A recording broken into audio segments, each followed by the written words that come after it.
BNP chairperson Begum Khaleda জিয়ার অবস্থা স্থিতিশীল। সিসিইউতে আগের মতোই বেগম খালেদা জিয়ার চিকিৎসা চলছে। কারো বক্তব্যে বিভ্রান্ত না হওয়ার আহ্বান জানিয়েছেন বিএনপি নেতারা।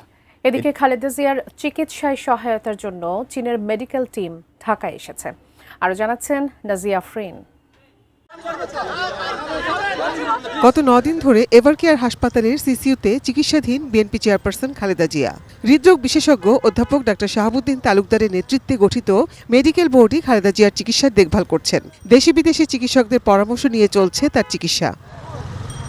হাসপাতাল সূত্রে জানা যায়, গত রোববার রাতে ডায়ালিসিসের পর ভোর থেকে অবস্থা কিছুটা গুরুতর হয়ে পড়ে। শ্বাসকষ্টজনিত সমস্যাও প্রকট হয়। সোমবার সকালে খালেদা জিয়াকে দেখতে আসা রাজনীতিবিদেরা বলেন, দেশের এমন পরিস্থিতিতে খালেদা জিয়া সুস্থ হয়ে ওঠাটা অনেক গুরুত্বপূর্ণ। আমেরিকা, ইংল্যান্ড এবং বাংলাদেশের ডাক্তাররা চিকিৎসায় ছিলেন। এখন চায়নার ডাক্তাররাও ইনভলভ হয়েছেন। সকলে মিলে ক্লান্তিহীনভাবেই চেষ্টা করছেন।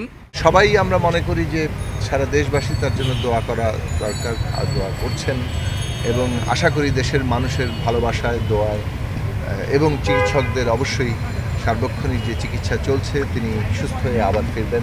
যদিও খালেদা জিয়ার স্বাস্থ্যের পরিস্থিতি নিয়ে যাতে বিভ্রান্তি না ছড়ায় সে কারণে দলের পক্ষ থেকে নির্দেশনা, খালেদা জিয়ার ব্যক্তিগত চিকিৎসক ডাক্তার AJM জাহিদ হোসেন ও রুহুল কবির রিজভী ছাড়া আর কেউ তথ্য দেবেন না। বিজলি কেবলসের স্কিন কোটেড ইনসুলেশন আগুন প্রতিরোধী। বিজলি কেবলস, নিরাপদ আজীবন। এদিকে সোমবার সকালে গুলশান কার্যালয়ে অর্থনীতিবিদ ডাক্তার রেজা কিবরিয়ার বিএনপিতে যোগদান অনুষ্ঠানে দলের মহাসচিব মির্জা ফখরুল ইসলাম আলমগীর বলেন, খালেদা জিয়া নিবিড় পর্যবেক্ষণে। তিনি অসুস্থ এবং আমাদের চিকিৎসকরা কাজ করছেন, আপ্রাণ চেষ্টা করছেন। দেশি বিদেশি সমস্ত চিকিৎসকদেরকে যুক্ত রেখেই তারা চিকিৎসাটা করছেন এবং আল্লাহ তাআলার কাছে আমরা সবসময় গোটা দেশবাসী এই দোয়া করছি যে আল্লাহ তাআলা তাকে যেন সুস্থ করে দেন এবং তিনি যেন সুস্থ হয়ে আমাদের মাঝে আসেন। নানা ধরনের গুজব ও বিভ্রান্তি যেন না হয় সে ব্যাপারেও সতর্ক করেন দলের সিনিয়র যুগ্ম মহাসচিব রুহুল কবির রিজভী।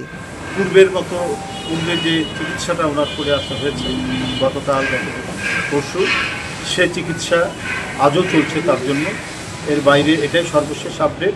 আর অন্য যে যাই বলুক এটা কেউ যেন বিভ্রান্ত না হয়, এটা হলো আমার বক্তব্য।